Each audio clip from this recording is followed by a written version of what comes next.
आते जाते फिर मेरे दिल के इन हाथों में वो खत पकड़ा गया प्यार का। আসসালামু আলাইকুম ভিউয়ার্স, আজকে যার হেয়ারে আমরা ট্রিটমেন্ট করব তিনি হচ্ছেন আমাদের সবার প্রিয় আখি। তাকে সবাই চিনেন।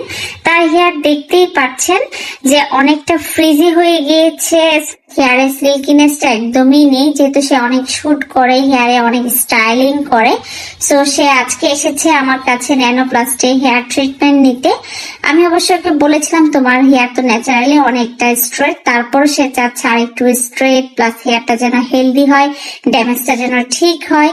আর এখন যে লুকটা দেখতে পাচ্ছেন সেটা হচ্ছে ট্রিটমেন্টের পর লুক। দেখতেই পাচ্ছেন কি পরিমাণ শাইনি, সফট, সিল্কি একটা ফাইনাল রেজাল্ট এসেছে। আর এই হেয়ারের সার্ভিসটা এত পরিমাণে ভালো লাগছে, মানে আমার চুল কিন্তু আগে অনেক রাফ হয়ে গেছিল আর অনেক ফ্রিজি ছিল, কিন্তু এখন কিন্তু দেখো এত সুন্দর লাগতেছে, আমার নিজের কাছে অনেক ভালো লাগতেছে। আখিকে আবারও নতুন ভাবে ব্রাইডাল শুটে দেখা যাবে, তারই আগে ভাগে প্রস্তুতি চলছে। হ্যাঁ, আখি কিন্তু চলে গেছে পার্লারে ব্রাইডাল শুটের প্রস্তুতি নিতে, কারণ বেশ কিছুদিন যাবতই আখিকে তেমন কোনো ব্রাইডাল শুটে দেখা যাচ্ছে না। তার কারণ হলো আখির ব্যস্ততা। বর্তমানে আখির তার ছেলেকে সময় দিতে হচ্ছে, সাথে অন্যান্য প্রমোশনের কাজ তো রয়েছে। সব মিলিয়ে আখি কিন্তু ব্রাইডাল শুটের সময় পাচ্ছে না।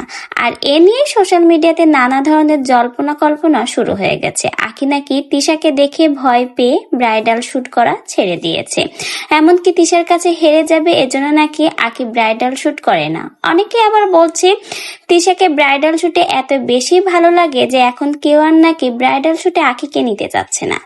এমন নানা ধরনের সমালোচনায় কিন্তু সোশ্যাল মিডিয়াতে শোনা যাচ্ছে। তার কারণ হলো আখিকে বেশ কিছুদিন যাবতীয় কোনো ব্রাইডাল শুট করতে দেখা যাচ্ছে না, কিন্তু শেষমেশ আখি এবার ইঙ্গিত দিল সে আবারও ফুল দমে প্রিপারেশন নিয়ে ফিরে আসছে। তারই এখন প্রস্তুতি।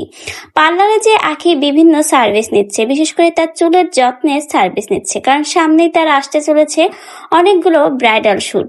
আর এজন্য আখিকে এখন প্রস্তুতি নিতে হবে। আর তারই এবার ভিডিও করে আখি শেয়ার করলো। বুঝতেই হবে আখি আবারও তার ফর্মে ফিরে আসছে। এখন দেখা যাক দুই সতীনের মধ্যে কি আবারও ব্রাইডাল শুট নিয়ে হাড্ডাহাড্ডি লড়াই শুরু হয়ে যায়। কারণ আখি যখন প্রথম দিকে ব্রাইডাল শুটে নেমেছিল তখন কিন্তু সকলে আখির এই ব্রাইডাল লুকগুলো অনেক বেশি পছন্দ করেছিল, সকলে কিন্তু আখির ব্রাইডাল লুকের প্রশংসা করেছে। এখন আবার তিশা ব্রাইডাল শুটে নেমেছে। এখন দেখা যাক দুই সতীনের মুখোমুখি ব্রাইডাল শুটে কে হারে আর কে জেতে।